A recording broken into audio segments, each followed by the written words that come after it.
Hello there, Mark Cunningham here, and in this video I'm going to show you how to set up an annual leave pay item in Xero Payroll. Now before we start, this video is part of a full course, so if you'd like to learn more about Xero, then check out the links in the description below. Also, I use the Australian version of Xero's demo company in this video, but you can get value out of it if you're using a different country's version, as some of the principles might still be the same. Okay, before we jump into Xero, so in this video, we're going to set up an annual leave pay item. And there should actually already be one set up in your Xero file if you're using your live Xero file for the first time. And there's also one already set up in the demo company. But I'm going to show you how the annual leave accrual works and how there's 4 different methods of calculating the accrual. And I'll also show you how to set up your annual leave to be paid out when an employee leaves your business. And finally, I'll show you how to show the balance of your employees' annual leave accruals on their payslips. Okay, so let's jump into Xero now and see how all this is done. Okay, so over here in the Australian demo company, I'll just click on the main menu and settings. And then we'll go to payroll settings. And we'll go to pay items. And leave. Okay, so this is where you set up and manage all of your leave items for your employees. Now I'm in the demo company, but in your live Xero file, you may have the same thing already set up. You can see there's already an annual leave pay item set up. So we don't need to set one up from scratch here, but if you do, just click on add and just click on paid leave. And then from there, you can just go ahead and set it up from scratch. But I'll just bring up the one that's already set up by clicking on it. Okay. So it's just called annual leave, and the type of units is hours, which is the normal way that leave is tracked. In Australia, we have this leave loading rate, which isn't really used much anymore, but if you do have that in your company, you can type it in there. You can see it's optional, so you don't need to put anything in there. And then down in the next box, you just need to put in, optionally, you don't have to, you can put in the number of units or hours the employee is entitled to each year. So they've got 152 in there, so that's 152 hours per year, which is 4 weeks of annual leave multiplied by 38 hours a week. So 4 times 38 is 152. If you were working in a place where your standard week is 40 hours, then you would do 4 times 40 and you would put 160 in there. But you don't actually have to put anything at all if you don't want to, because that can come in later. And also, if you tick this checkbox down here, you will show the balance of accrued annual leave for each of your employees on their pay slips. So they'll be able to see their own annual leave accrual, which is how many hours they've got saved up to take annual leave on their pay slip. They won't be able to see anybody else's, just their own. If you untick it, they won't be able to even see their own. So we'll just leave that checked and click on save. Okay, so what you should have is something very similar to this setup. And I'll just show you how you actually get that into your employees pay template. So I'll just duplicate the screen. And we'll go into payroll and employees. And what I'll do is I'll set one up from scratch real quick. So if I click on add employee and add new, and then on this first tab here, there's just a little bit of information I need to fill out. So I'll just do that really quickly. Okay, so I've just filled in the compulsory information here just real quick to keep this going. So I'll click on save. Okay, so now I can go through the process of adding all the different things in for a new employee, but we don't need to add it all for this lesson. I can just show you a few things. So if we go to the leave tab, this is where you actually assign leave to your employees.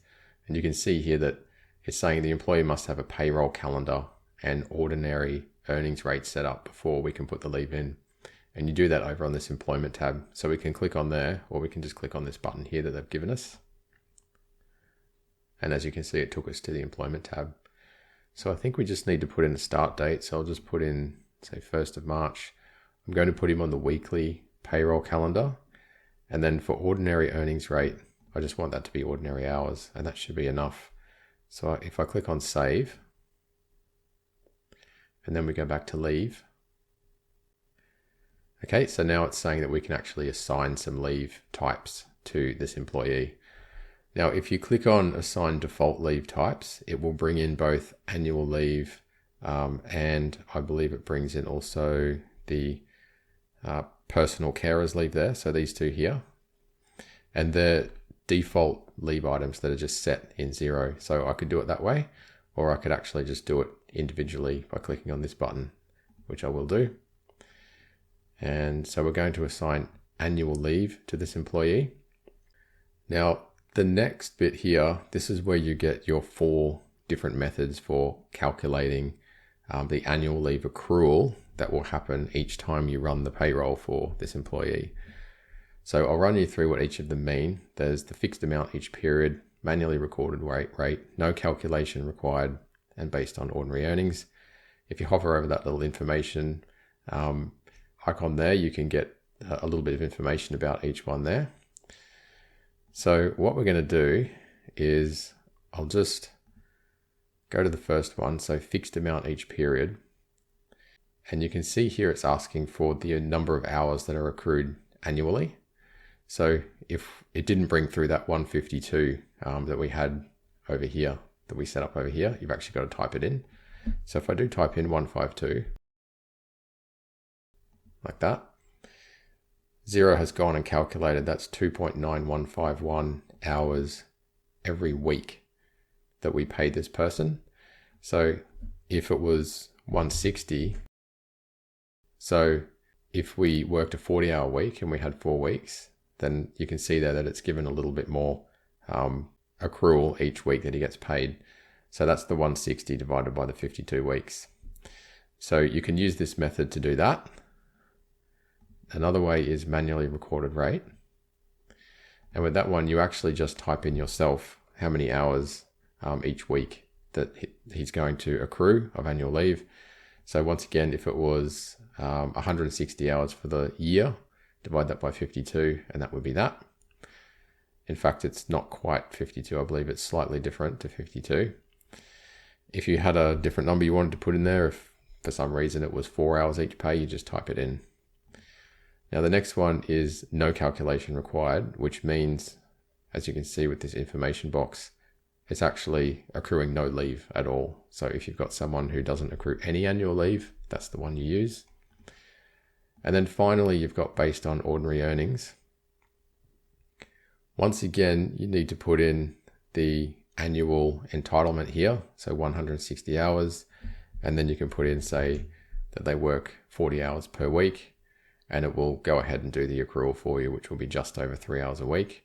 Or if it was 152 and 38 hours, it will go ahead and calculate that, which was 2.9 something per week. Just to point out, if you actually don't put anything in here, Xero Payroll will use how many hours the person has actually worked in a week. So if they've worked 60 hours in a week, they've had a big week, it will accrue leave on the 60 hours, which is something that you don't want because some of those hours will be overtime and you don't need to accrue leave on overtime usually. So just make sure you put something in there if you're going to use this option. But what I'm going to do is I'm going to use that one and just let Xero do the accrual itself. And then finally, I just want to show you down here, just make sure you say paid out. So this is on termination, the unused balance is paid out. So if the employee leaves of their own accord, if they're not being fired or whatever, and you need to pay out their annual leave, you just got to make sure that's set to that. Otherwise, when you go through to put their final pay through, it won't actually pay out their annual leave that's been accrued. And you can click on save there. Okay, so let's just quickly bring up a pay run. Okay, so we just need to get rid of this one. And I'll bring up a draft weekly pay run. So there's John Smith.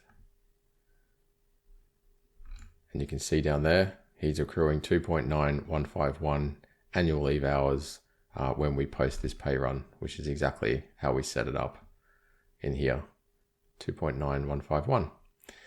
Okay, so that's how you can add in an annual leave pay item, and you can bring it through to your employees and choose the method for their accrual.